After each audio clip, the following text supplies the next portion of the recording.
কুফরি হলো একটা ছোট হিল স্টেশন যেটা হিমাচল প্রদেশের রাজধানী সিমলা থেকে 20 কিলোমিটার দূরে জাতীয় সড়ক 22-এর কাছে অবস্থিত। এর উচ্চতা হলো 8923 ফুট। 1819 সালে ব্রিটিশরা এই জায়গাটা আবিষ্কার করে। এই অঞ্চলটি ট্রেকারদের কাছে খুবই জনপ্রিয়।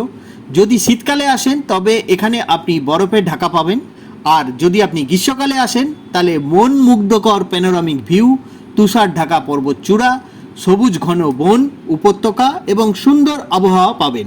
কুফরিতে কি করবেন? এখানে শীতকালে এলে স্কিইং করতে পারবেন। এছাড়াও এখান থেকে ট্রেকিং করা যায়, 1 ঘন্টা দূরে চেইলে যাওয়া যায়, যা অত্যন্ত প্রাকৃতিক সৌন্দর্য ভরা একটা জায়গা। এছাড়া এখানে ঘোড়ায় চড়তে পারবেন, ইয়াক রাইডিং করতে পারবেন ইত্যাদি।